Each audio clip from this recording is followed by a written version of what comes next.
being here today. Will Crane fist bumps all around. I know that a bunch of you are here who have already taken my class and have already been familiar with this environment, and you've seen my face here quite a bit. I know that we do have a bunch of people who are not super familiar. Maybe this is the first time jumping into a webinar with us.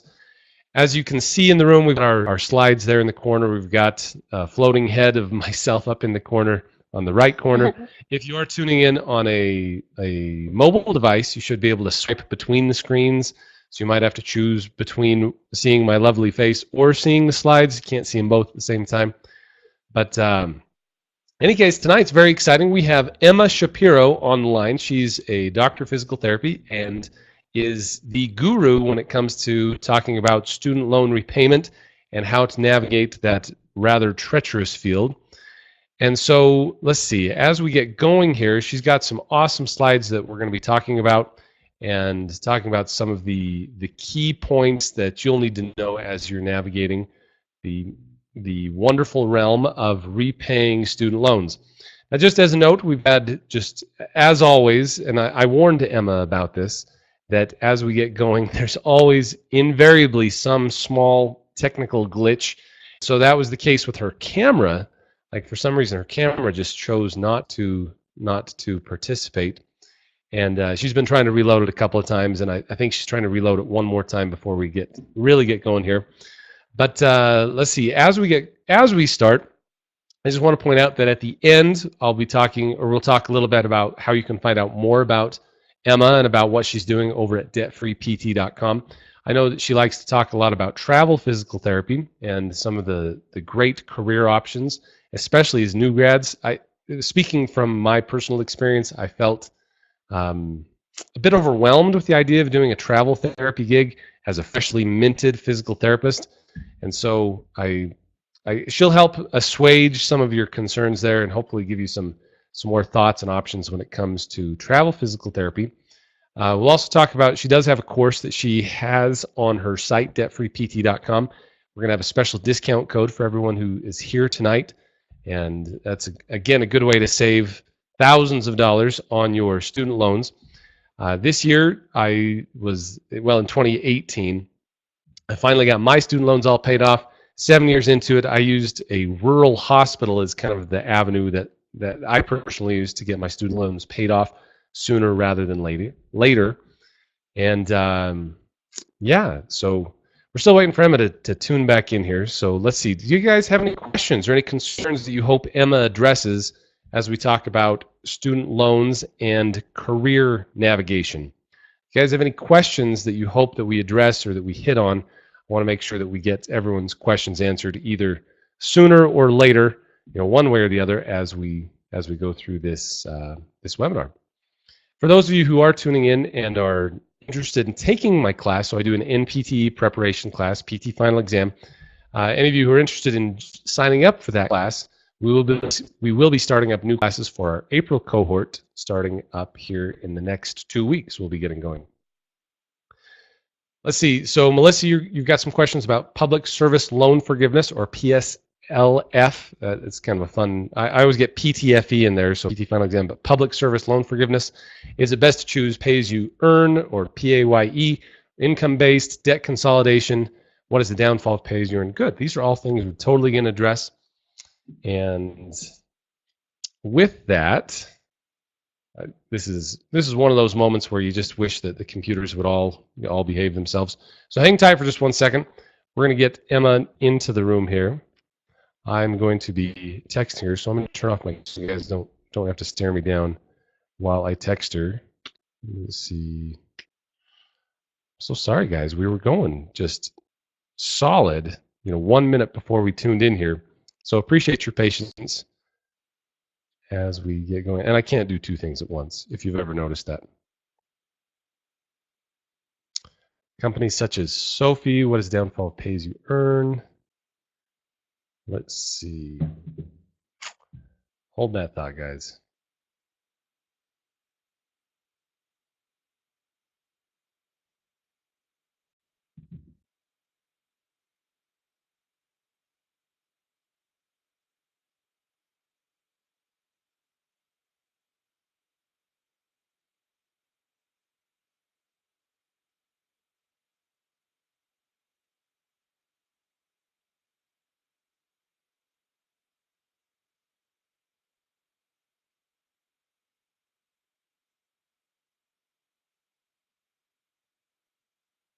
I feel like I should be telling you jokes as we get going. The those of you who will be able to edit out all this slow time when we post the recording on the blog page. Those of you who've been in my class, this evening is usually when scores start to percolate in, um, as people are getting the result from FSBPT as they're getting in, and I've already started to get a few of those. Some of you, there have been a couple of students who, every quarter I get this, a couple of students get their scores withheld, and that just, it doesn't show pass or fail, it just shows the withheld option on fsbpt.com. And what that simply means is that they want to find out just a little bit more information before they release the score. It's a security measure that the computer automatically kicks in, and it's not, no one's on the other end saying, man, this guy is a real security risk. There's just a computer algorithm that spits out something when they are worried or they feel like there's an inconsistency in the answer patterns.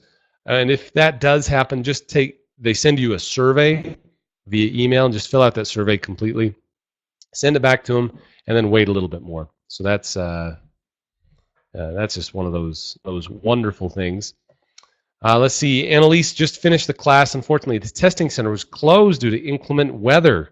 So I'll be finally taking the NPT this Wednesday. Yeah, so in the Northeast and all through the kind of that northern area, Midwest, Chicago, there were testing centers closed all over the place.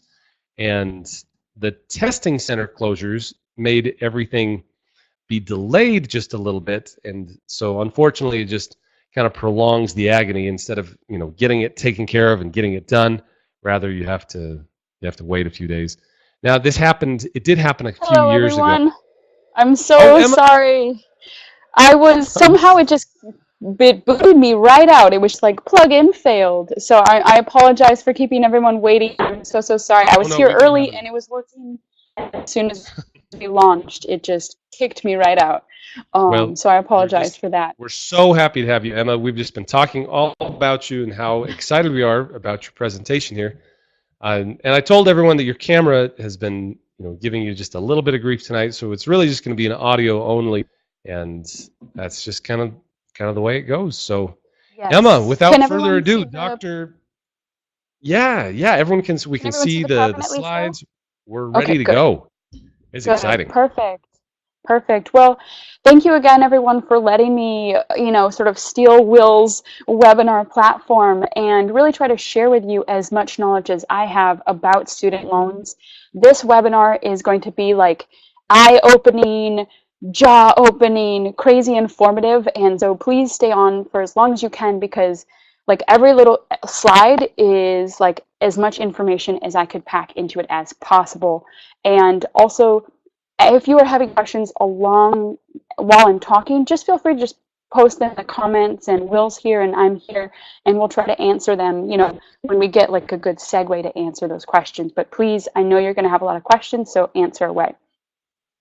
So just really quickly, here's the outline to what I'm going to discuss. So there are a lot of main questions that I get in my mentor sessions through, from whether it be PTs, PTE assistants, whether it be students or new grads, or, even seasoned professionals. And so I'm really going to be trying to answer the top 4 student loan questions that many therapists have, but not just answer them, but really give you the tools so you can personalize your own answer, because student loans are not just one and done. We all have different environments. We all have different families, different lifestyle, different incomes, different needs. And so we can't talk about student loans just from one aspect. We have to have it be really personalized as possible. And so in this webinar, I'm going to give you the tools as well as the answers to help you do that.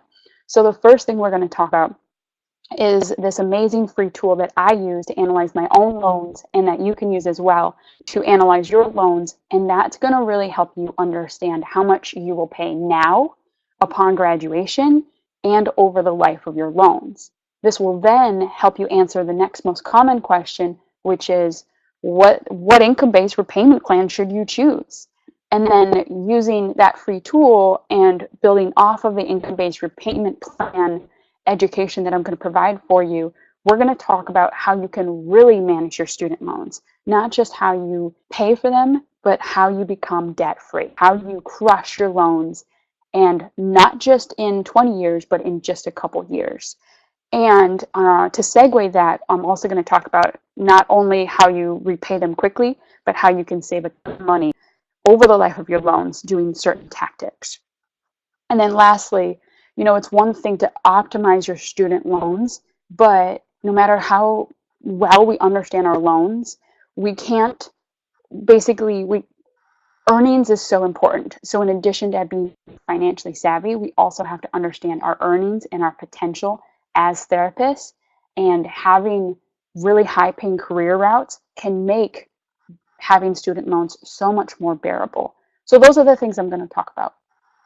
Okay, really quickly, I don't know if Will, while I was kicked off, went over who I am, but at least you can see a little picture of me there.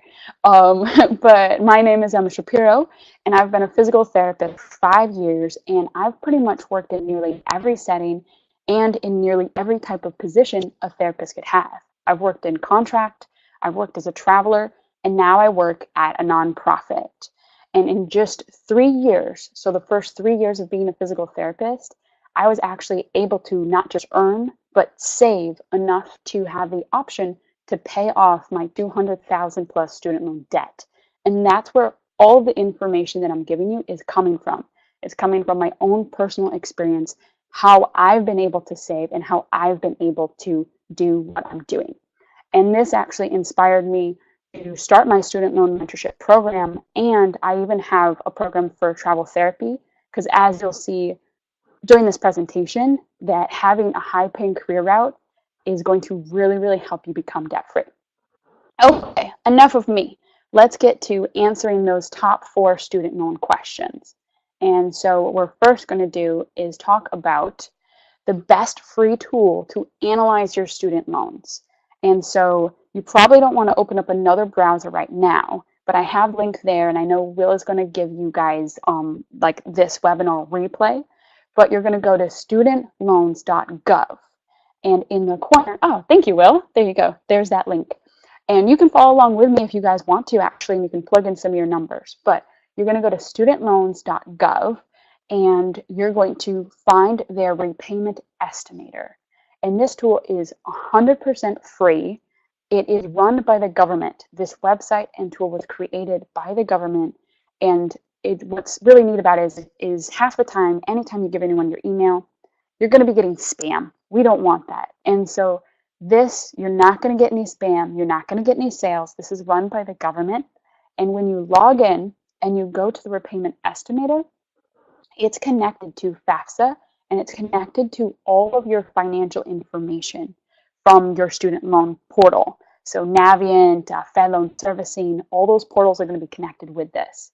So it's going to automatically pull in your loans and your interest rates, and then it's going to automatically provide you with sections of every single repayment plan there is, and your individual monthly payment estimation, as well as your total payment estimation, and so much more.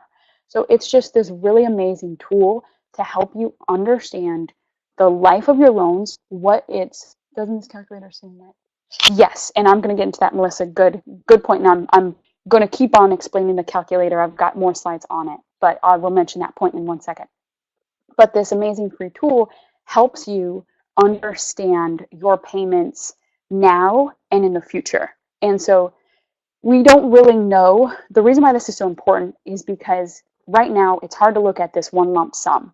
And so this helps you just get a visualization of your options. And so I'm going to walk you through now how to use the repayment plan estimator to find your best loan repayment plan. But I do want to mention, like Melissa in the comments mentioned, so this calculator is not all perfect, and all the calculators out there aren't perfect. There's pros and cons. This calculator does assume that PTs will have a 5% salary increase. However, that's why it's an estimation. A lot of tools are going to assume sort of similar things to plus or minus. But either way, even with the 5%, it is a pretty accurate reflection and an amazing tool to help you visualize when you don't have another tool out there. But yes, good point, Melissa. Okay, so what you're going to do is you're going to go to that link, studentloans.gov, and you're going to find the repayment estimator in the right corner, and you're going to log in. And it's really simple, but you just log in. It's not going to be any spamminess.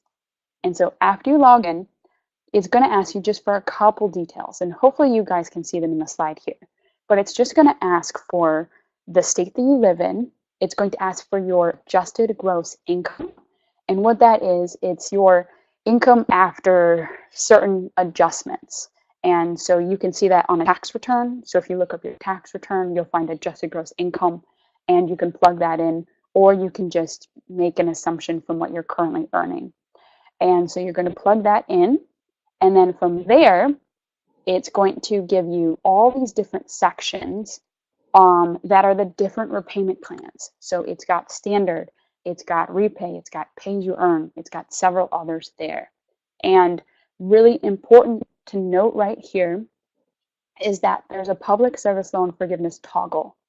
And so it's really helpful to also know what your loans would be like if you had public service loan forgiveness as well.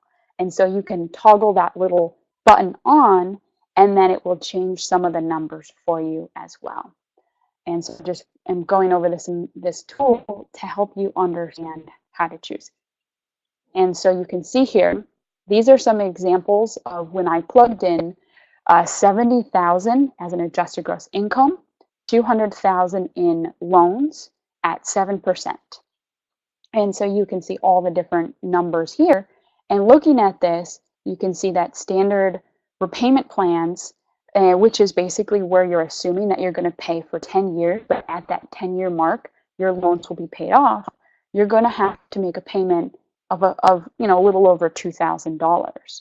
And then you can see that repay and pay as you earn, you can see that those monthly payments are going to be much less, that you see that you're going to pay a little bit less in pay as you earn versus if you were to choose repay. And so I highly encourage you at the end of this webinar to go to that link and to just play around. Play around with what your income is, play around with toggling that public service loan forgiveness on or off, and just look at what your loans would be like over the life of that loan for pay as you earn, repay, and the various other plans there. Does anyone have any questions so far? Do you want me to go a little bit slower? Okay. So basically, you all are probably like, okay, get to the point, Emma. Like, what's the best repayment plan? So depending on when you graduate, the plans can be a little bit different for what you qualify for. But ultimately, depending on when you graduated, pay as you earn is the best repayment plan, with repay being second best. And the reason for that is, and this is if I'm going to go into more detail, but basically, if you don't quite know what to do right now, that's the payment plan for you to choose. It's paying the minimum payment, and it's a good way for you to basically wait out your time and figure out what you want to do and then make a plan from there. But we're going to go into that more detail. But pay as you earn is really the best repayment plan right now for you when you graduate, if you don't know if you're going to pay off your loans, because you're only paying about 10% of your discretionary income, and it basically will provide you forgiveness if you so choose at 20 years versus repay is 25 years forgiveness. And repay also will basically affect you even if you choose marital status separate or filing jointly. So pay as you earn is just the best plan for you right now. Okay. So now we're going to go, though, into the fact that repayment options are just a band-aid. They really are not an actual option for you, because they're just like paying the minimum payment on a credit card. If we're just paying the minimum payment on our credit cards, we're never actually paying off the credit card, and we're always having that debt. We're always having something that we owe. And so what we really want to actually have is not just an understanding of our loan repayment plan options, but of a strategy to be able to pay off our loans, and that's more important. So these are the three payment options or strategies that you actually have to manage your loans. And they are paying off your loan as fast as possible, seeking public service loan forgiveness, and seeking the forgiveness after 20 or 25 years in the pay-as-you-earn or income-based repayment plan. Now, I'm going to break all these up into pros and cons and how you should choose each one. But before I move forward, does anyone have any questions about the student loan repayment plans that I just went over and how to use the free calculator?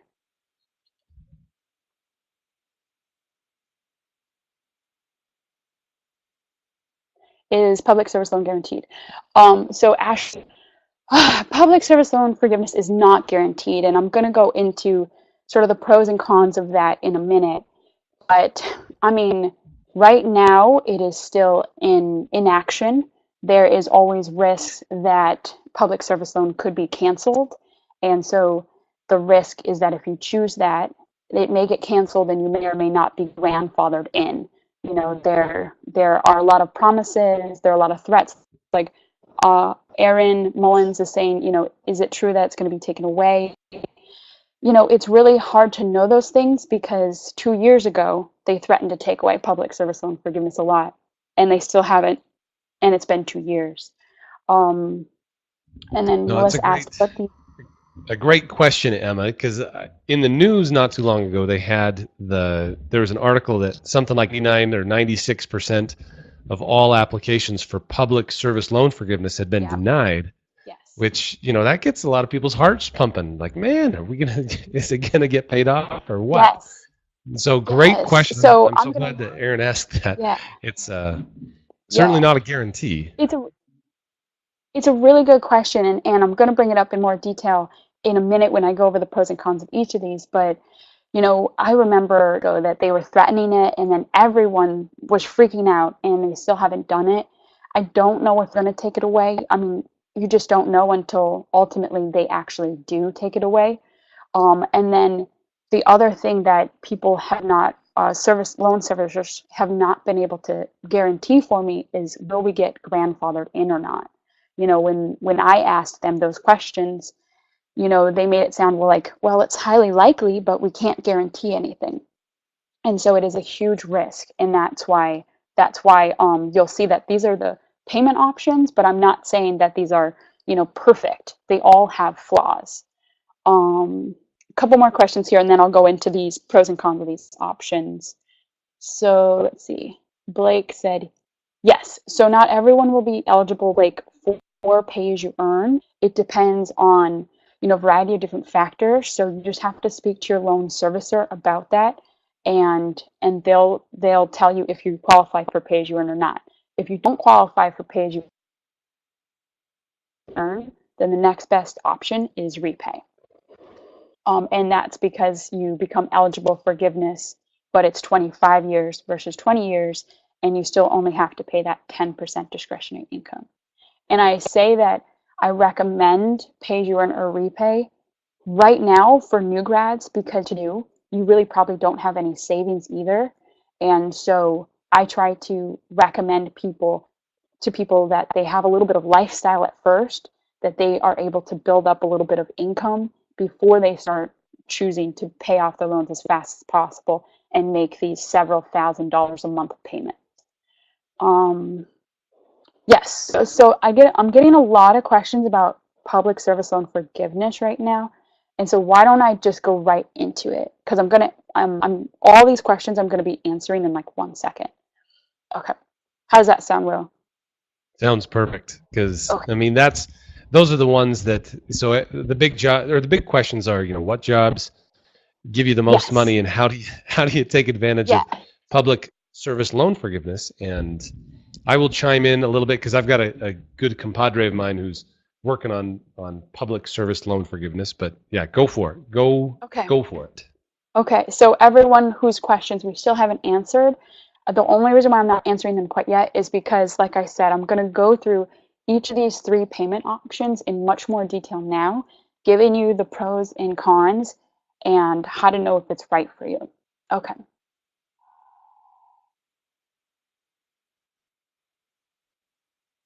So the first one we're going to talk about is what you all are asking for, public service loan forgiveness. So really quickly, in case you don't know what that is, in a nutshell, if you work for a qualified employer for 10 years, paying the minimum payment of an income-based repayment plan, working full-time, then you will get forgiveness for all of your loans that are public, plus have no tax on that forgiveness. Now, the pros of this is the fact that it is usually the least expensive option because you're basically paying that pay as you earn or repay amount. So you're basically paying that 10% of your discretionary income and you're only paying it for 10 years. And so that's usually a lot more reasonable than if you were to try to pay off the full amount of your loans, or if you were to try to just pay using pay as you earn or repay and then seek forgiveness after 20 or 25 years. Now, however, like what you all are mentioning, there are a lot of cons. So I'm just giving you the three options that you have, but I'm not saying that like any one is perfect. And so public service loan forgiveness is extremely risky. And I'm not saying that to be biased or unbiased. It's just we all know it, we've all read it.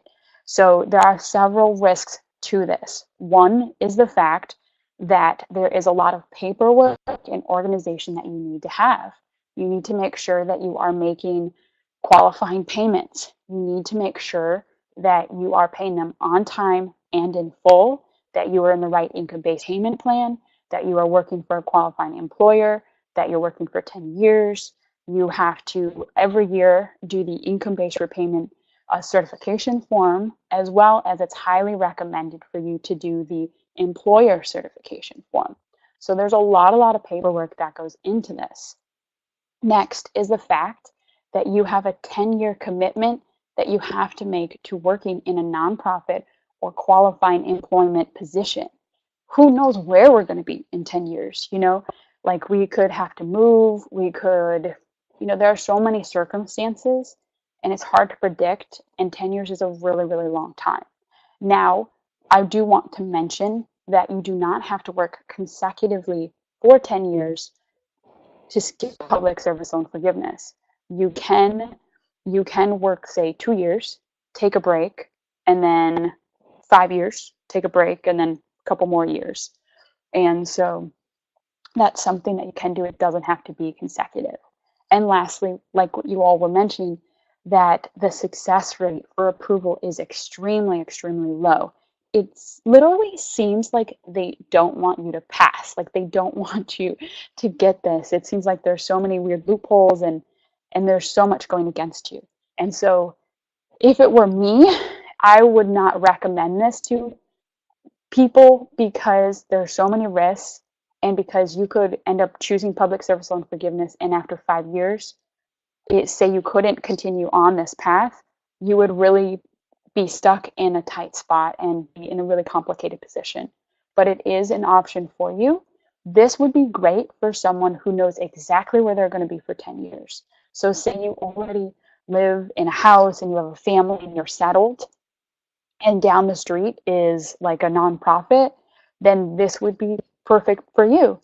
But it's not perfect for someone that maybe doesn't know where they're going to be, doesn't know where they're going to end up permanently for a long time. Okay. And I'll So, just chime in here, yeah, if you don't mind, yes, Emma. Chime in here please. about public service loan forgiveness programs. So I worked at a nonprofit hospital, it was a small county hospital, and those are the kind of employers that you're talking about with public service loan forgiveness. It has to be a nonprofit, and so that can be something obviously easily available on the web if you search for, you're going into a hospital-based system. Or I will tell you that it's probably going to be some sort of hospital or county-based clinic or health system rather than a for-profit agency of some kind. So like kind of your classic outpatient ortho is probably not going to be considered a public service because it's not a nonprofit or a government agency. Right, Emma? Yes. So you have to work for, like what I said, a qualifying employer. These are employers that are nonprofit, or sometimes they can be like 501c companies. You really, if you don't know if your current facility is qualifying or not, you could talk to them. You could talk to their HR department, and that would help you. But usually, the most obvious ones are your hospitals, but then there are public and private hospitals, your schools, Right, but then again, right. there are public and private schools, your obvious nonprofits, and and yeah, like the Veterans Affairs, Veterans Health Administration. Um, those are going to be the typical, most common ones. And I will tell you, I don't see very many nonprofit positions. It actually took me many years to get into uh, a VA, and so they're hard to come by. And I'll just chime in too that typically in the open market of PT jobs, like for instance, I just switched from working at a county hospital to a for-profit home health company, and I had a big increase in my hourly rate. And I think that's what you'll see in Yes. if you plan on working at a nonprofit. It usually comes with you're not getting top dollar. Now, I'm not saying that's categorically Yes. true, but I would say that that is a trend that you're not getting top dollar by working for nonprofits or public service in that regard. And not necessarily true, but as compared to the for-profit systems that are out there. Yes, I agree with that 100%. I mean, we could almost have a webinar just on public service loan forgiveness because I think that there's so many That's questions true. out there. And actually, if people are really, really interested, I will later give you the link because I made a step-by-step like video course that's you don't have to log in. It's on my blog page, and it basically walks you through exactly how to get public service loan forgiveness, and it walks you through all the different like regulations and steps that you need to do because I know that this is such like a gray area. um, but you're exactly right that the pros and cons to the public service loan forgiveness, you're paying less towards your loan, but you also are maybe earning less, and so you actually have to do a calculation and see like, you know, will my earnings in an outpatient setting, let's say, like overcome the saves that I would get by working in a nonprofit? A lot of different little details to that. I mean, But this is a ultimately, just to chime in again. Sorry, I might keep jumping in no, because there's just so many interesting things here. And this is something I gleaned from a personality, Dave Ramsey out there. He talks about let's say you do take a job at a nonprofit. So instead of earning 80,000 as a therapist, you earn 60,000 as a therapist. So you have a $20,000 a year pay cut over 10 mm-hmm. years. I mean, that's a $200,000 Yeah. decrease in your income potential, which you gotta weigh that out. It's like, okay, is this really Oh, what I want to totally. do? So Oh, anyway, 100%, worth 100%. I looking mean, at. that's exactly what, and you have to think about all the intangible things that go with working in just a regular 9 to 5 versus a public service loan forgiveness job, where then you have to have your loan for 10 years. You have to do all this paperwork. It weighs on you versus, making more than outpatient, and you can get rid of your loans even faster. So it's good to weigh the pros and cons and really make a spreadsheet. And that's exactly what I'm trying to teach everyone here is that loans are very personalized. This webinar is broad to try to, teach everyone to think a little bit deeper and to have a plan and to sort of know what options you have. Because sometimes people don't know the options, but definitely then you have to take this and create your own individual plan. Yes, and there will be a webinar. So keep listening. And thank you, Melissa. I'm glad that you guys are learning a lot so far. Okay, so back to our next option. So we talked about public service loan forgiveness. It's pretty gray, so it's not the best option. So really the next option, and this one is really my recommended option, as you can see with my 2 stars, um, is to try to pay off your loans as fast as possible. And there's several reasons for this. One is just the peace of mind. If your plan is to pay off your loans as fast as possible, obviously that means that you're going to become debt-free the fastest. And that means that your loans are gone. You have that peace of mind. You can work wherever you want to. You can do whatever you want to. It's secondly the most affordable option. Ironically, I'm going to show you a couple numbers in a minute, but paying off your loans as fast as possible potentially could be much more affordable than if you just pay the repay or the income-based repayment plan and then get forgiveness after 20 or 25 years. And so it's actually a better option compared to just paying the minimum for forever. And it's just simple, it's straightforward. You know exactly what's happening. You're not going to have to, hope that they don't change a law down the road or anything like that. So you can really have confidence with this option versus all the other options. However, no option is perfect. And that this con is the fact that you are really going to have to focus, and that for a while, you'll be really funneling a lot of your income to your student loans. And so that is the negative of this option. Okay. And then lastly, for the third option, which I really don't recommend, but I want to give everyone all the options and information, is you can get forgiveness after the pay-as-you-earn or repay income-based repayment plans. And that forgiveness is after 20 years if you're doing pay-as-you-earn, and after 25 years if you're doing repay. Basically, you just pay the 10% of your discretionary income for 20 years as due, and then you will get forgiveness. However, you are taxed on what is forgiven. And so that's what makes this option not very recommended, is because that length of time paying only the minimum payment will really have your loans accrue to a really, really high amount. And then you'll have this incredible loan um, number that comes due in your taxes at the end of the year. And so it's just a very dangerous route, in my opinion. But there are pros.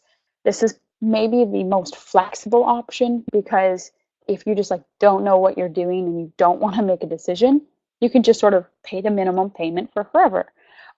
It's perfect for people that, like I said, they don't want to pay off their loans, but yet they don't want to do public service loan forgiveness. And so this is the route that about, I would say, 80% of people are taking right now. Um, However, the cons is that I'm going to show you in a minute some numbers. This is actually the most costly option of all. And that's why I really want to stress upon everyone right now is right now, you've just learned a lot of amazing things from Will. You've learned how to pass the boards. But then the next step after passing the boards is how to survive in this real world, how to be an amazing therapist, but that also includes how to live your life, and that a large chunk of that is going to be managing your loans. So what I don't want to happen to you all is for you to have your loans all of a sudden hit you in 20 or 25 years and you be owing hundreds of thousands of dollars. And so that's why I really want to take a quick moment here to really stress upon the importance of just trying to make a plan. Whatever plan it is, just try to have focus and stick to that plan. Okay, so I'm going to go through some numbers really quickly for you here so that you can sort of visualize the pros and cons via the numbers. So I did this calculation in that repayment estimator I talked about.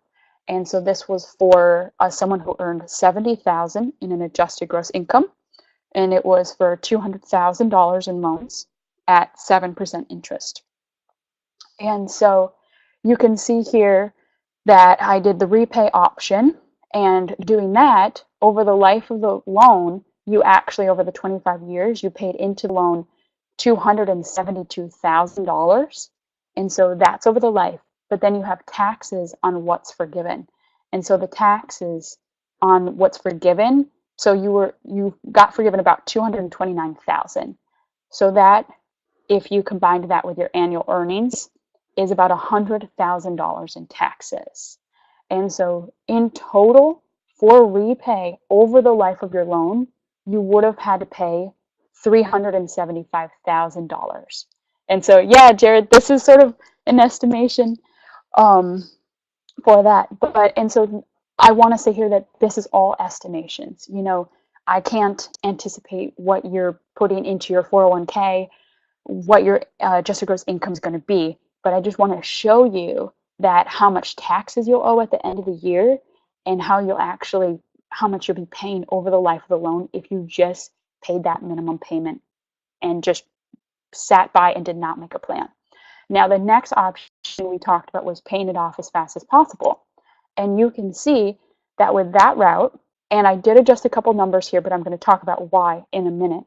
But you see that if paying off your loans in just 4 years and your loans were at a 3% interest rate, you could pay off your loans and only owe $212,000. And so that's a huge difference right there. So yes, you had to pay off your loans and you still had to pay $212. I'm not saying that that is still a big chunk of money. I know it is. But it's a lot less expensive than if you were just to pay that minimum payment. And then lastly, you can see at public service loan forgiveness, you're only going to pay about $185. And that's because it's based off of your earnings, your adjusted gross income, and not actually that loan amount. So that's why you see that that loan amount is actually a little bit less than the $200,000. That was the original loan amount. And so these are all estimated numbers, but hopefully these numbers are illustrating you several different points. That one, don't pay just the minimum payment, make a plan. And two is that if you can pay off your loans pretty quickly, you can actually save a lot of money. Yeah, 3% would be nice, Jared. I know I'm getting to that point actually in a bit to show you how to get to that. Okay, so before I go into the next phase, which is how the heck do you actually pay off your loans and how do you save a ton of money, does anyone have any questions about the 3 loan plans, the 3 loan options?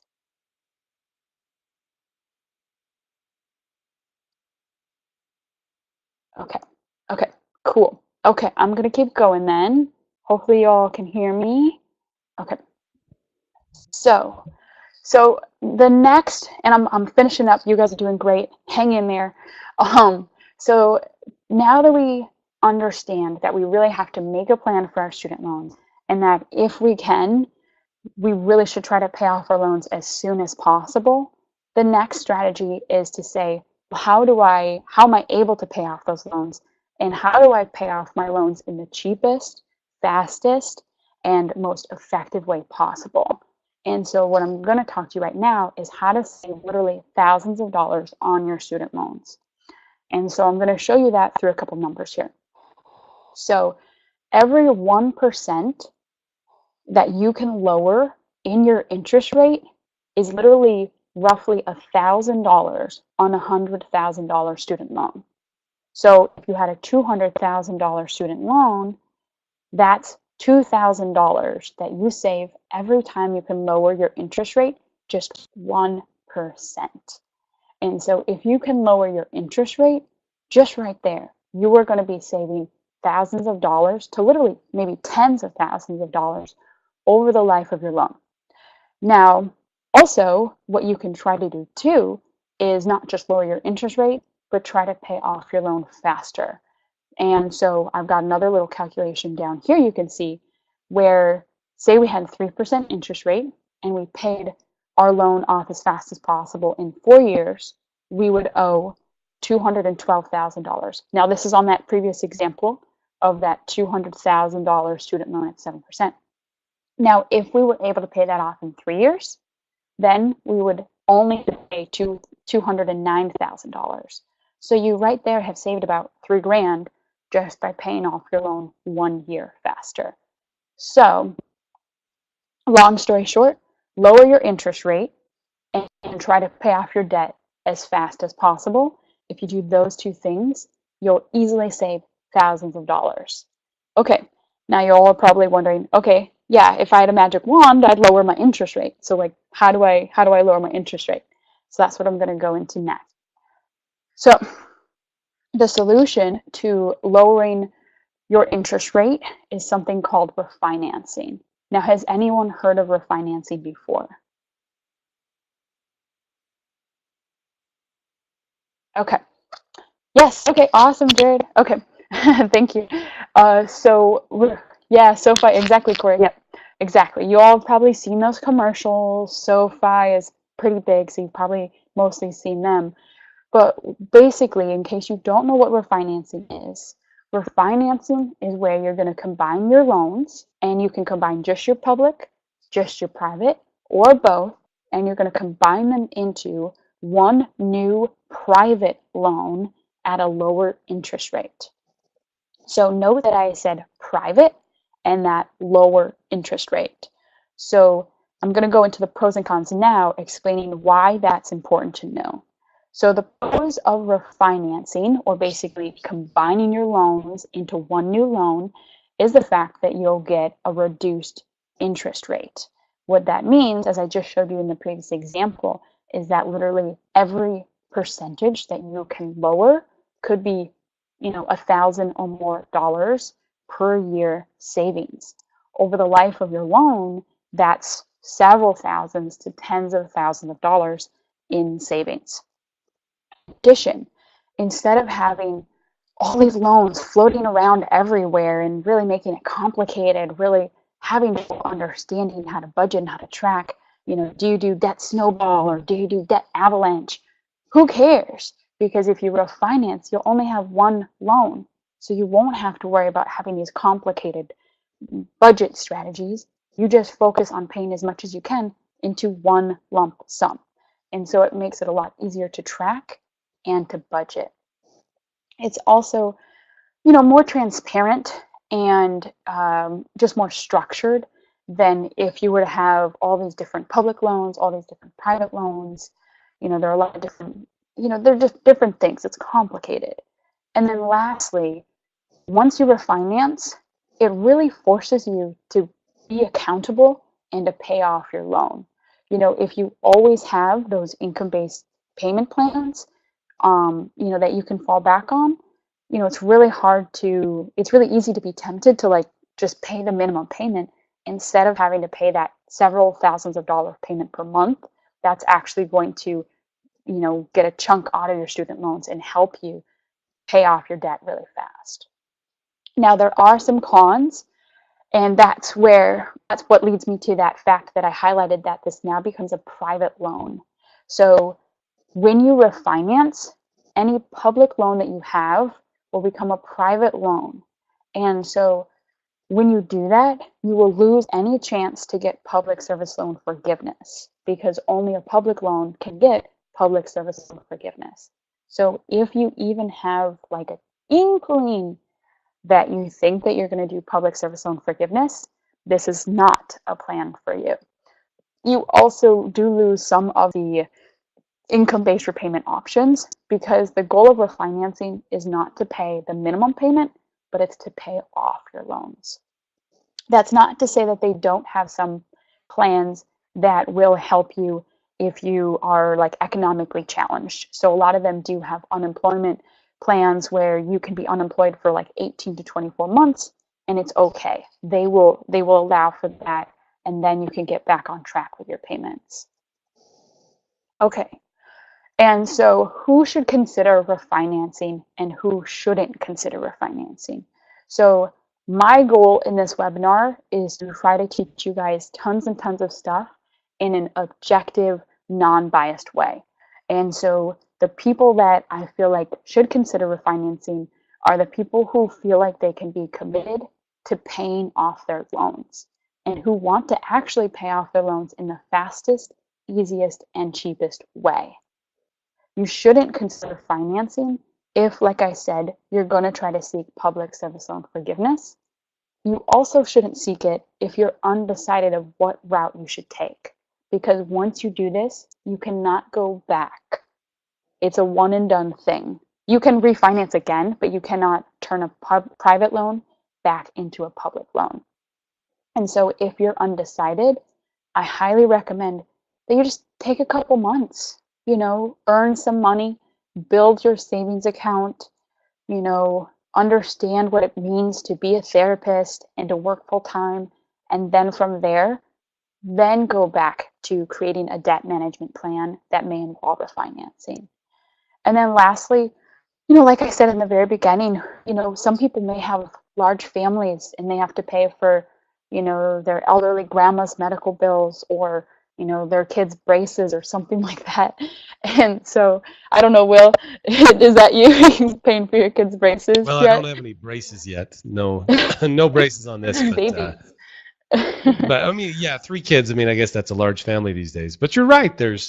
I mean, it's a big payment if you're talking about refinancing and putting $200,000. I mean, you're talking $2,500 a month. Which there was Yeah. a question earlier about do student loans affect your ability to purchase a home? The answer is yes, it does affect your ability because Yeah. banks like to see how much debt you've already got. Yeah. Yeah. Exactly. So, I mean, not only does it affect it also affects your ability to pay for a home because you have to almost choose between do you pay for your mortgage or do you pay for your student loans? Right, right. I mean, Yeah, so if you're trying to decide to pay $2,500 in student loans or $2,500 in a mortgage, I mean, that's tough to swing on just a yeah, physical therapist's yeah, income. yeah.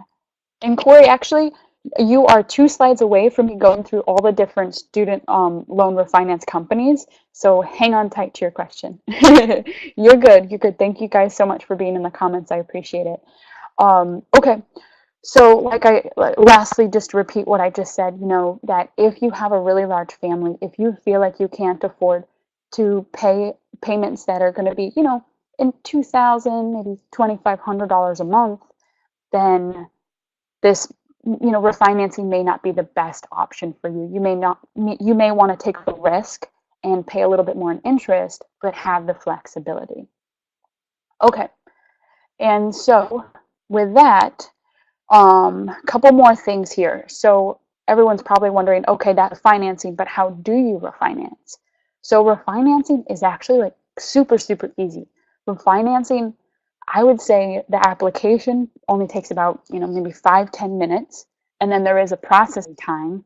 But after that, it's so easy to get refinanced. Basically, what you do is you choose a company, or you can try to choose several companies to get a comparison of different rates. Then you pick the company that you like the most, and that can be just based on your needs. Do you have certain benefits that you need? Maybe you're purely picking it because of the interest rate, or is it because of maybe their customer service? Now that you know you have a company that you're going to go with, you fill out their form, and basically that form allows them to do a soft credit check on you and allows them to give you a more accurate number for your refinance rate. And then you have about a 2-week processing time where your loan's transferring to that refinance company. And then once you're there, then now you're with that new company and you can start paying them payments. And I just suggest that you make sure then that you've switched on automatic payments. So it's very, very easy. And it's very similar to paying Navient or paying Sally Mae, but now you're just paying with a different company. But it's going to be at hopefully a much lower interest rate. Okay. So to answer Corey's question and probably a lot of people's questions is like, what are the recommended companies? And no, Melissa, there are not penalties for these companies if you pay more. And that's specifically why I've chosen certain companies. But these are basically the top companies out there that are recommended by a lot of people. I did a lot of research on these companies as well. They all have, they're very trustworthy. They are well known in their industry. And so these are the top companies that I would recommend you look into. And I made this sort of handy dandy spreadsheet here to help you guys sort of see some of the differences. And so the main thing you want to look at when you are trying to choose a company to refinance with are the following: is the fact that I think it's really important to have unemployment protection because you never know what's going to happen. And so all these companies have between like 1 year and 18 months protection. And then all of them have no fees. So when you're doing a refinance application, some companies may have fees, but these companies do not, or at least when I did the spreadsheet, they did not. And then prepay is really, really important because, like what you said, our goal is to try to pay off our plans as fast as possible. And so we want to make sure that these companies are okay with us actually surpassing our deadline and paying off our loans faster. And so all of these companies allow for you to prepay and pay more with no penalty. And then lastly, all of them do have a little bit of an extra benefit. If you turn on auto pay, you get that 0.25% discount. But if you would ask me personally, because I've spoken with all of these companies, which one I would recommend, and I would recommend LendKey, and that's why I have it in the bronze. And the reason why, if you ask me why I would recommend LendKey, is because they were the best with their customer service. When I talked to them, they were very informative, they were very helpful. They taught me tons and tons of things. Like, you think I'm knowledgeable right now, I'm telling you that this is just the tip of the iceberg. And LendKey just like blew me away with all of their information, but also like the kindness with how they gave it to me versus the other companies. They didn't even give me the time of day to ask them questions about how to refinance, about why should we choose their company. LendKey was the only company who literally was willing to sit down with me and answer my questions and take like an hour phone call to go through that. And so to me, that shows, yes, Corey, you can do credible for comparison, comparison of interest rates. So Corey mentioned credible. So credible is a company that will do a comparison of the interest rates. So you can go into them and then they'll get you the different interest rates and then you can choose a company from there.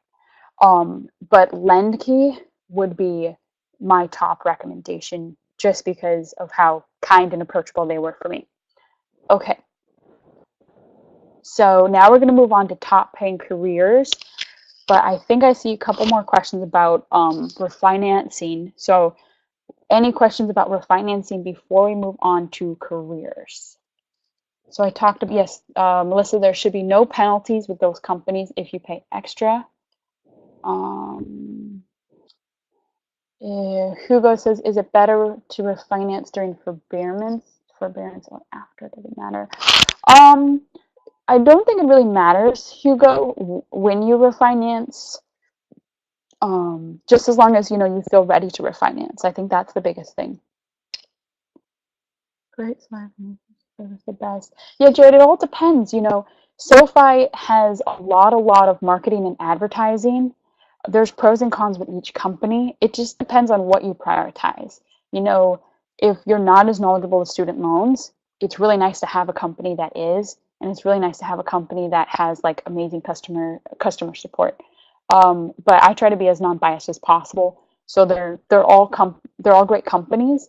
And from my aspect, to be honest with you, when I've done research, I have not seen a huge difference in interest rates amongst these companies.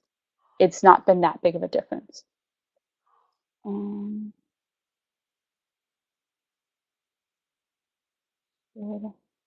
Yes, Aaron, the max loan, unfortunately for LendKey, it's 175. It was more, and then I recently had a mentee actually try to sign up for LendKey, and she had over $200,000, and they wouldn't allow her to borrow. That's for grad loans. So unfortunately, it's just 175 for grad loans for LendKey. A combination of parent plus loans. Yes, Jared. So if you want to do any of these, it should allow for a combination of parent plus loans. Basically, any of your loans should be able to be refinanced. And then we got one last question here, guys, and then we'll move on to top paying careers. Let's say I still want to potentially have.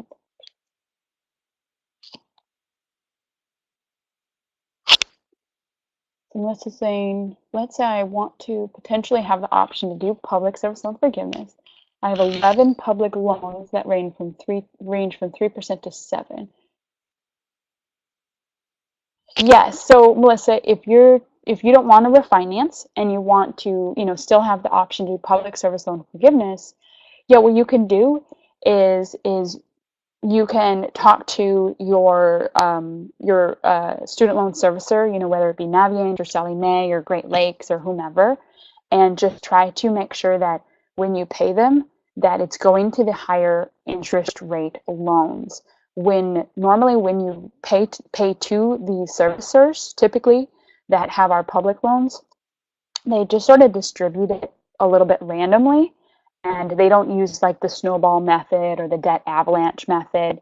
And so if you want to use one of those methods and try to attack the higher interest loan, speak with your servicer and make sure that they can basically like piece that out according to how you want it. Just be specific with them when you pay. Um, okay. Hey, Yes, Emma, I've got a oh, question for you. yes, go for it. Okay, so just over on lendkey.com website right now, so they've got some posted rates. They've got 2.68 as a variable APR or 5.13 as a fixed APR. Now, Yes. this is a question for you. Do you recommend fixed or variable when it comes to Oh, refinancing? Do you honestly, have an so opinion? this webinar could go so long because I feel like I could Yes, talk a there's lot so more much. about public service loan forgiveness, and I feel like I could talk a lot more about refinancing because I don't want to I don't want to overwhelm y'all. And so refinance Well, is don't actually worry. tricky. We can point people to how they can learn more, right? Yes, yes. So Oh, so good. um I will get to that in a minute, but really the fixed and the variable, it's there are a lot of different factors you have to take into consideration. So I don't really recommend one or the other. It depends on a lot of variables like that interest rate, your comfort level, how long you think it's going to take for you to pay off your loans.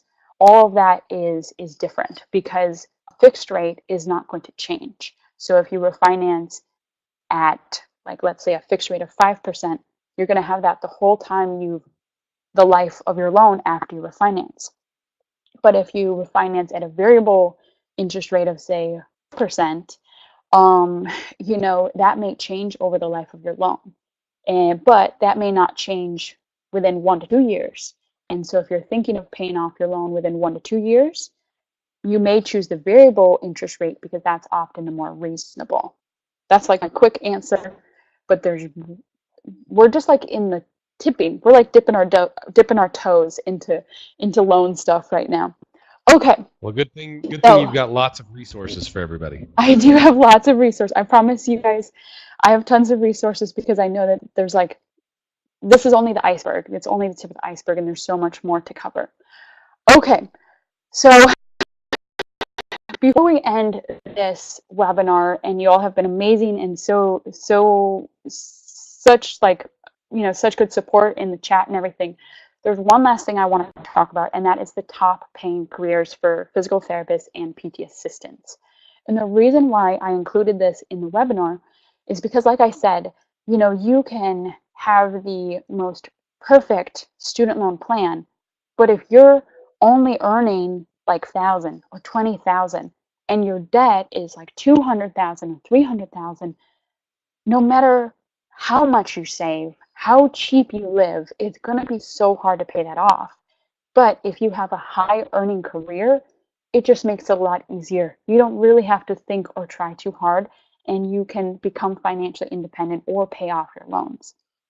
And so that's why I really think that on top of creating a student loan plan, try to create a career plan too, and try to focus on, if your goal is to pay off your debt, top paying careers.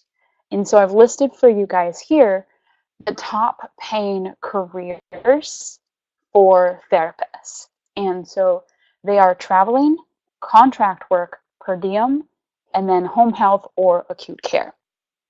And so I'm going to go through all of them now. So let's sort of start at the bottom here and work up. So if you want to just sort of have a very traditional PTA experience, and you still want to have as high of earning potential as possible, then home health and acute care are going to be the settings that you should look into. Unfortunately, as hard as this may sound, everyone's probably liking outpatient, but it really doesn't pay that much compared to home health and acute care. And so I highly recommend that if you're not wanting to take a risk with some of the other higher paying positions and you just want to be, sort of in a standard position, that you look at home health or acute care jobs. Now, these jobs do have the opportunity or the potential for you to be able to make six figures and potentially even more. But there's a lot of variables that go into that. You have to basically be having a certain amount of productivity. For home health, if you're seeing a lot of patients, yes, you can earn six figures, but you're also working very, very hard. And there's a lot of take-home work, take-home paperwork that you have to do. Now, the other thing that you can do is you can work as a per diem therapist. Now, this wouldn't really be something that you would do as like your sole 9 to 5 job, but you could bundle a per diem position, which is basically an as needed position, with a more standard position like home health or acute care, or if your dream was to be an outpatient therapist, you could bundle it with a per diem position, and that would help you be able to earn more to pay off your student loan debt or to just live more comfortably. And typically you're going to see, in the $50 to maybe $65 an hour range for per diem therapists. And that's for PTs. And that may vary based on the setting as well as the state that you live in. Now, the next two we're going to talk about, these are going to be likely your highest paying positions, but they're a little bit more, shall we say, like abnormal or unique. And so they're very similar. And so that's why I sort of saved them for last and put them together. So both of these positions are unique in the fact that they're not really a standard position where you sign a contract, and once you've signed that contract work, you sort of work indefinitely. These positions, traveling and contract, are different. So contract work is normally an annual or a yearly contract that you sign to work at a facility. You normally work at that facility, but you're employed by, another agency. Usually you get paid more because you're not like a normal full-time employee. So you may have a little bit different benefits, your package may look a little bit different, but your earnings is going to be quite high. So when I was a new grad, I was able to earn in my first job $85,000 a year pre-tax as a contract therapist. Now, this was also in Los Angeles, California, just to give you a frame of reference. But that's contract work. Now, the other option you have is called traveling. And who's heard of traveling? Let's see. Anyone? Jessica said maybe traveling. Awesome. Cool. Cool. Yes. Yes. So it's really, really an up and coming. Yay, there's my yeses. Hey, Triana. Woo. Awesome. So traveling is, after this, Melissa, you guys are so funny. So traveling is really my recommended route for conquering your loans in the easiest, most effective way possible. So in a nutshell, what traveling is you basically are able to work nationwide, and you take a 13-week contract, and this can be in a variety of settings. And after that 13-week contract, you can take another contract in a different setting, in a different city, in a different location. And that's why they call it traveling, because it's a little bit more mobile, more flexible career route. Now, you can travel in anywhere in the nation. You can travel and work in any setting, and it's very, very high pay. So I have here that typical PT salaries are going to be between $1,500 to $2,000 a week after taxes. So what does that mean after taxes? That you're going to take home $78,000 to $104,000 after taxes. That's insane. And to show you just a comparison here, contract work was going to pay you $85,000 pre-tax, and home health was going to pay you $100,000 potentially. That's, you'd have to work into that, pre-tax. And so traveling is much, much more lucrative potentially. And a lot of people, they hear sort of good and bad things about traveling. Well, you're going to say something? You go.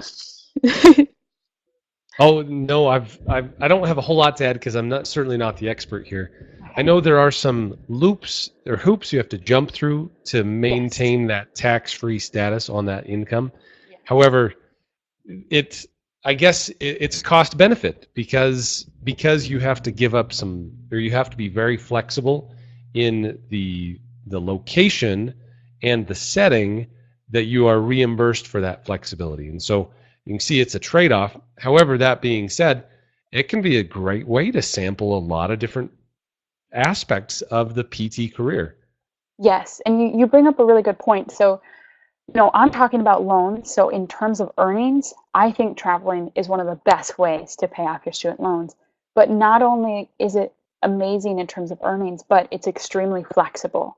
If you don't know where you're going to live, if you don't know what setting you want to work in, traveling is perfect because you get to sample all these different settings.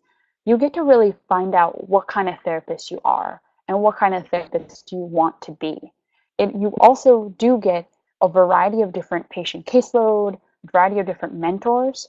And so your skills after traveling, at least in my personal experience as a traveler, I felt like my skills just like skyrocketed as a result of traveling. And it helped me basically understand where I wanted to end up when I was done with traveling. It helped me realize what I wanted to do, and it helped me realize what I want to know and what I want in like a permanent job. Because as a new grad, you all have been in clinicals, but you don't really know, you know, that many settings. You don't really know that many facilities. And so by traveling, you can sort of realize, okay, I like a micromanager. I like this type of caseload. I like this type of team. And you can ultimately then use that information to help you better settle into a job that you like better at the end of a traveling career. So there's a lot of different perks. And so this webinar is not about traveling. I don't want to steal steal the theme, but for any of you guys who are interested in traveling, because I talk about loans and I think top paying careers is extremely important, I do also have a free travel mentorship program, which you can find on my site. Just go to debtfreept.com/travel therapy/mentorship. Okie dokie.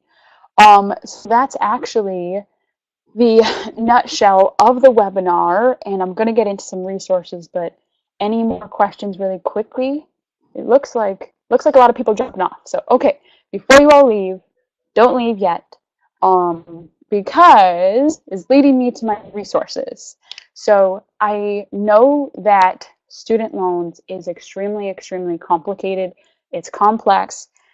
There we've only touched on a little bit of information involving our student loans and involving basically conquering our loans as fast as possible. And so I've asked Will and talked to him, and I said I really wanted to come in here and give you guys tons of information, but I knew that you would also have a lot of questions that I wouldn't be able to answer in the 1 hour slot that I had. And so for those of you that really want more information, I have a whole course that's called the 5 Steps to Debt Freedom, where I walk you through every single step you need to become debt free in the fastest, the easiest, and the cheapest way possible. It's literally a walkthrough from A to Z of everything you need to do to be able to pay off your loans, to be able to save thousands of dollars. And in addition, I know that loans are just one piece of the puzzle, so I have a whole career section. I also have a section on how to create an amazing resume, how to interview so that you can earn thousands of dollars more, and how to negotiate so that you can also earn thousands of dollars more over the life of your career as a therapist. In addition, I have basically mentor sessions that I do with you if you want them, if you get the course, and they're individual because I know that everyone's student loan questions are very individualized and you may need specific help.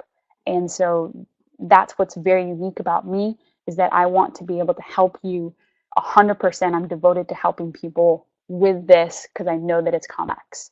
And so this course is normally $199, but for Will and for you guys, because I know that you're amazing, I wanted to give you the course at 50% off for 1 week. So you have till Sunday at midnight to be able to get this course at 50% off and save $100 and get lifetime unlimited access to this and to me and to all the materials included. And here are a couple little things that we talk about in the course. So basically, I create a whole action plan that calculates what's your goal, how to come up with the monthly payments to meet your debt-free goal, then how are we able to achieve those monthly payments, and then how do we make amazing choices with our careers and earn six figures even as a new graduate, and then how do we do other things like create an amazing resume, negotiate, interview, and then I even have video courses on creating passive income. And it's not the passive income where you have to have a blog or some other business. I know that we're all too busy for that. Your job is to pay off your loans as fast as possible, but having these passive income ideas that I share in the course will easily be able to earn you between like $100 to $500 in just minutes. And literally, if you follow one step in this course, you'll be able to pay off the price of this course and earn tenfold afterwards. So I just wanted to share that with you, in addition to the fact that you do have travel resources if you want any. Does the course have? Yes, yes. So Corey, the course is the debt-free course, and then just contact me, and I'll walk you through everything you need to be for being a travel PT pro as well. And I'm almost finished with creating a whole step-by-step guide for travelers to be able to pay off your loans even better. And that'll all be included in everything that you get today. Okay. Any questions? I'm in no hurry. Thank you. Oh, thanks, Corey. I appreciate it. Hope to see you in there. And so any last questions people have, this is the link to the course, and Will's posted that there too. That takes you right to the purchasing page.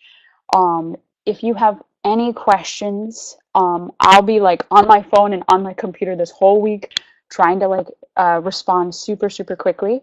So if you have any questions, you're concerned about paying the $97 or anything like that, just email me and I'll be more than happy to answer any more questions you have. But I can tell you that I've put my heart and soul into this course, and if you thought this was a lot of information, there's a lot of information in the course, but I've created it so it's so simple and it's so easy, and it just walks you through every single step bit by bit. And so it's not complex. It's just very straightforward, and I'm growing out the passive income part too. So if you even feel like you're confident with the debt strategies and you just want to know some more cool passive income strategies, pop on in the course and you'll easily earn between, like I said, $100 and $500. So I hope to see you guys in there. The resume, the interview, the negotiation masterclass is I think really detailed too. And I've actually gotten a lot of good feedback on that, and people are really enjoying that. Any Well, other Emma, questions? well, let me Yeah. just chime in here. This is a good time to chime in. And the irony of the whole thing is that in PT school, they love to tell us how to take out student loans and how to get more student loans, and it's so funny that this is just on a side note. It seems like universities treat it like it's fake money. That well, you can Yes. just borrow more money so you can pay us all that money. Which wouldn't that be wonderful? Until it comes to the back end where like, oh my goodness, we actually have to pay this stuff off, and so the public service loan forgiveness and the pay as you earn options, all of those things are I mean, frankly, it was news to me after I got out of school. I'm like, shoot, what should I do? Yeah. And you'd mentioned this a couple of slides back, that really career choice, and this is where I come from. I believe career choice has probably the biggest bearing on this whole discussion because it changes your income so dramatically. Yes. And Oh, so 100%. Yeah, I've got just to a share, slide actually in the course. Yeah. Oh, yes, yes. So, I mean, just to share my example, that I worked with a rural hospital that was desperate to have PTs come. Now, it did so happen that it was in a geographic area that I liked. It was near where I grew up, and there was this arrangement we made with the local hospital, but it wasn't something that was published. It wasn't something that was online. It was something that was really a couple of phone calls and some in-face, in-face, not in your face, in-person contact made all the difference in the world. And so that's something that I would very strongly urge anyone who's concerned or worried about how to, any sort of or concerned with finding these opportunities is to go and really you have to be in person or on the phone, like find someone who you can talk to and ask them, hey, do you need help? And what can you do with student loan forgiveness?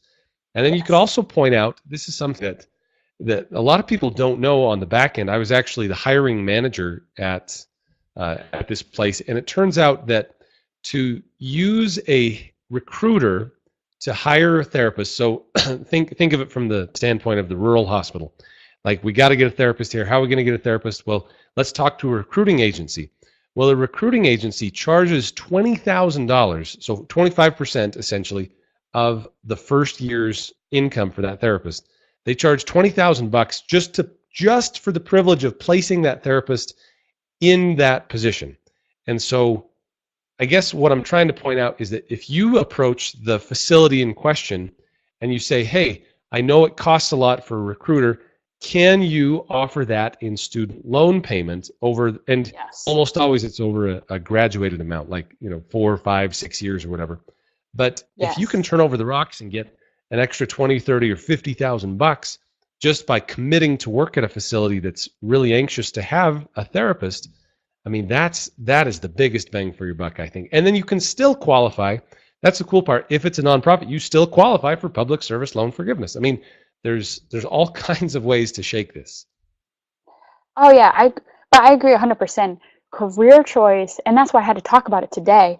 I debated. I was like, should I add this in? But it's so important. If you guys take anything away from this, Will is 100% correct. Is have a plan for your student loans and focus on that plan and just stick with it. And then secondly is try to find a high paying career and know that they're out there.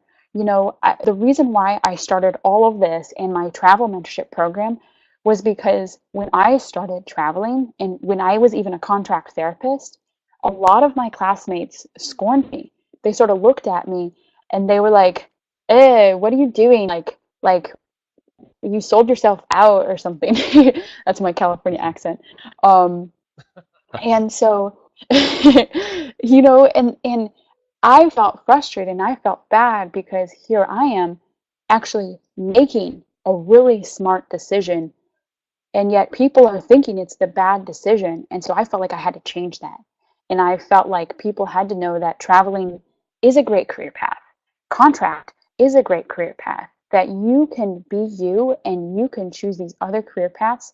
And honestly, not to sound biased because I am a traveler and I am sharing my travel mentorship program, but to me, I learned so much more than if I would have just had a regular 9 to 5, outpatient job or skilled nursing job. And so I just want people to know that you can choose jobs that people may not think are the right job because maybe it's the right job for you. And it's okay to choose a higher paying career and higher paying job to focus on paying off your debt. You may come a decision where you have to choose between maybe like the perfect job versus a higher paying job, and you just have to weigh the pros and cons. Awesome. Well, Emma, thank you so much for sharing your knowledge. We've got links to the resources. We'll also be posting this up on the ptfinalexam.com blog. And I imagine we'll also be posting it on social media and trying to disseminate the word. But be sure to check out debtfreept.com. Emma has a ton of resources and links, especially with regards to travel therapy and student loan repayment.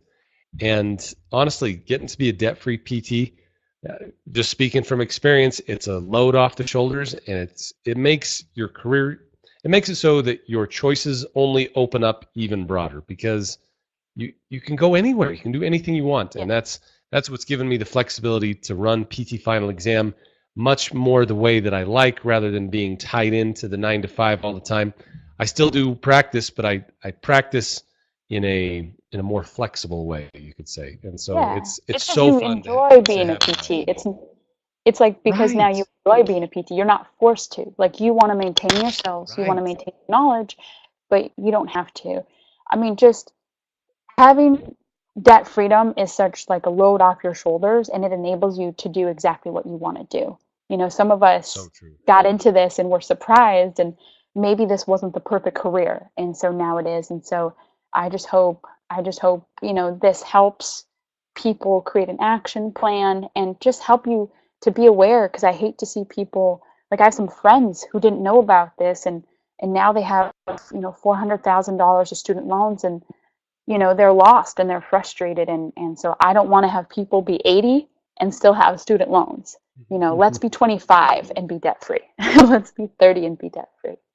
So I just appreciate everyone, all the kindness in the comments. Thank you so much, and I really mean it. Please check out the course. There's the link there. But if you have any more questions, let me know. And Corey, you missed the part about variable or fixed. So Corey, I really can't recommend one or the other because it really depends on your situation. Because variable interest rates, the risk you're taking is that the interest rate may change. Fixed is meaning that it's fixed, it's not going to change. But variable interest rates are sometimes better. They're sometimes a lower interest rate.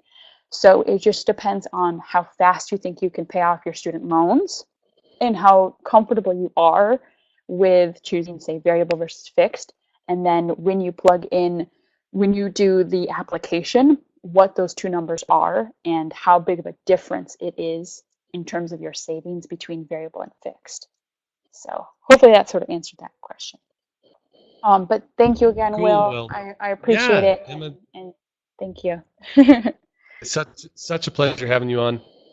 And Woohoo! like we said, there's a lot of things to go over, and based on the feedback, I think we should incorporate this every quarter to have a Definitely. Yes. Yes. discussion on student loans, repayments, and job selection, and we could even have a couple more on interviews and resumes. I mean, there's so much. So, Emma, Yes. thank you so much for being here. Thank you to all of our attendees tonight who've been here, and those of you who are watching the recording afterward.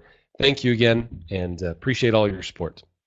Yeah. Have a good night, everyone. Thank you so much. Okay, take care. Have a good night.